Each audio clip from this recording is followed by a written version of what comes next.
Vandanamu. Salutations to Raghunandana or Rama, who built the Setu over the seas, a noble man, a righteous king, and a god to many. While divinity is a matter of faith, historicity is a matter of existence. Did Rama really exist? Is Rama historical? Bharat Gyan has adopted an integrated approach to rationally understand the ancient and continuous civilization of India. 64 different subject capsules have been compiled so far. Historical Rama is one of them. In this, we examine established literary texts of the land, geography of the land corroborating with the texts and local legends, archaeological finds, continuous historical records, and new scientific techniques of validating all of these. D.K. Hari of Bharat Gyan will now take us through a journey of unraveling the historicity of Rama from a rational, logical, and a scientific perspective. Standing under this tree, let us examine Rama's family tree. Here is the Suryavamsa lineage. It starts from Kashyapa and Aditi. In this solar dynasty lineage, there have been many prominent kings, their names and their deeds corroborating well within the Ramayana text and also with the other legends of India. This corroboration of their deeds across various legends through thousands of years establishes the historicity of this lineage, with close to 51 generations before and 32 generations after him. This lineage can be traced all the way down to the Mahabharata period, wherein Brihatbala, 32nd generation from Rama, takes part in the Kurukshetra war on the side of the Kaurava and is killed by Abhimanyu on that fateful day. If a character is imaginary, you would not have this length of a tree. It is never so exhaustive. Valmiki composed the Ramayana during the lifetime of Rama himself. In fact, Valmiki was the caretaker of Rama's wife Sita and their children Lava and Kusha. This clearly places Valmiki Ramayana as a biography, an authentic, credible historic text written during the time of Rama and validated by Rama himself when his sons narrated to him. It is for this reason Ramayana is called an Itihasa, meaning it thus happened. In contrast, there have been many adaptations of the Ramayana across the land which have eulogized Rama through the centuries and millennia. These are more in the form of kavya or ballad and religious texts. If Ramayana is a historical text, why is it called mythology now? In 1808, James Mill and Charles Grant were appointed to write the history of India as syllabus for the Hellebury College. First they and later the genre of colonial writers classified the Indian texts and thought as fabricated trash and drilled it into the minds of Indians that these were mythology. Mill and Grant wrote the history of India deliberately without visiting India, lest they get influenced by its rich culture. Well, in the last 100 years, giant strides have been made in understanding history using modern scientific tools. So, let us look at Ramayana from this fresh scientific perspective and see if Rama was indeed historical and whether specific dates can be attributed to him in the modern English calendar. In contrast to Mill and Grant, Al-Biruni wrote about India after visiting India. When Al-Biruni visited India in 1030 CE, among the many things that he wrote about India, he also wrote in good detail about Rama having been a historical person of this land. 500 years later, in mid-1500s, Begum Hamida Banu, the daughter-in-law of Babur, wife of Humayun and mother of Akbar, commissioned a pictorial Ramayana. This is now housed in the Rydberg Museum, Zurich.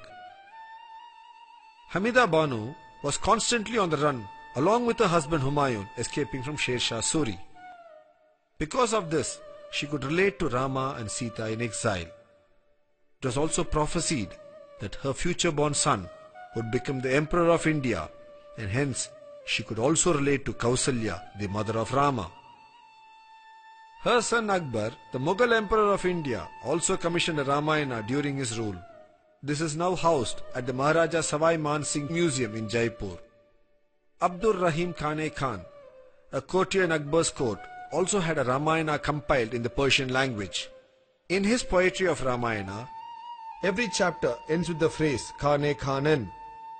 They all wrote Ramayana not as religious texts, but because they considered it as a historical text of their land. In Tamil literature, there was a historic period known as Sangam Age. The Sangam Age literature is considered to be secular in nature. In two of the Sangam texts, namely Agananuru and the classical text Silapadigaram, Rama is mentioned a couple of times from a historical perspective. Ramayana is a geographically correct text. Every place visited by Rama is today identifiable by historic landmarks, commemorative temples and local legends. Prince Bharata, the brother of Rama, while returning from his maternal grandfather's house in Kekeya, travels through the northwestern part of India. The rivers he crosses in his travels are mentioned in detail. One of the rivers mentioned therein is the Saraswati Nadi. This Saraswati dried up over 4,500 years ago. This clearly indicates that the story of Ramayana is at least 5,000 years old and could even be much older than that. In the same verse, the names of the rivers that Bharata crosses are mentioned in the sequence in which they are geographically present today. This helps us today to identify the route Bharata took to reach Ayodhya from Kekeya. Valmiki lived in his ashrama. He did not travel to all the places traversed by Rama. It surely would not have been possible for him to have built a story into the local legends in those remote days. Since the story is well intertwined in the local legends in every place mentioned in the Ramayana text, we clearly see a conjunction of archaeology, local legends and literature converging with the geography of the land. Such convergence is rarely seen in the other historical texts of the world. Today, to keep time, we use a clock which has got 12 units and 3 hands. The ancient Indians used the sky as their clock dial. The ancient Indians divided the sky into 27 nakshatra or star units. The hands were 7, namely Sun, Moon and the 5 planets of Jupiter, Saturn, Venus, Mars and Mercury. Each combination uniquely denotes an astronomical configuration in time, and the same combination does not repeat itself. Ramayana and Mahabharata, the traditional historical texts of India, contain many astronomical observations as recorded by the chroniclers. When we cull out these observations and search for them using the planetarium software, it throws up dates of when these configurations must have occurred in the past.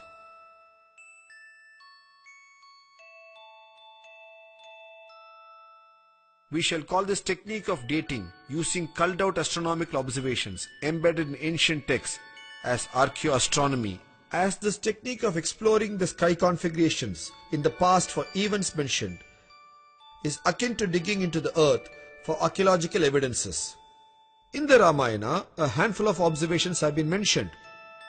Here are the prominent events for which such observations have been recorded to some detail in the text. We all know that Rama's birth is celebrated on Sri Rama Navami, which means that he was born on the 9th day of the lunar month of Chaitra. This shloka gives a detailed star configuration at the time of his birth. From this shloka, we can list out the positions of the planets. When this data is entered into the planetarium software, it gives us the date of Rama's birth as 10th January 5114 BCE. When the date of Bharata's birth is culled out and entered into the software, it gives us the date as 11th January 5114 BCE at 5:30 AM. It is indeed interesting to note here that this time calculated is exactly 16 hours from that of Rama's birth as calculated by the same software. The text also mentions that Bharata was born 16 hours after Rama. On the eve of the coronation of Rama, King Dasaratha calls in his courtiers and discusses the planetary configuration of that evening and states that they do not augur well for him and he would like to transfer the reins of the kingdom to Rama. King Dasaratha informs Rama about the malefic effects the star configurations were going to bring upon himself and hence asks Rama to take over the kingdom. This configuration, when entered into the software, gives us the date 4th January 5089 BCE. The elapsed time, as calculated by the software, between the event of his birth to his pre-coronation event is 25 years. This tallies well with the age of Rama as mentioned in the text. After Lakshmana cuts Surpanaka's nose in Panchavati at Nasik, she first rushes to her brothers Khar and Dushan and instigates them to engage Rama and Lakshmana in a battle to avenge her nose cut. Following this, Khar and Dushan advance towards Rama and urge him to fight, stating their prowess. The sarga describing their wordy duel before their fight clearly indicates an eclipse in the early evening when the stars are seen and described. Stars and planets cannot be seen in the late afternoon sky. Khar in fact tells Rama that as much as he would like to talk about his strengths, since the sun was expected to disappear and there was little time left, he would like to start the fight immediately. In the description, they also describe Mars in the middle of the planetary alignment.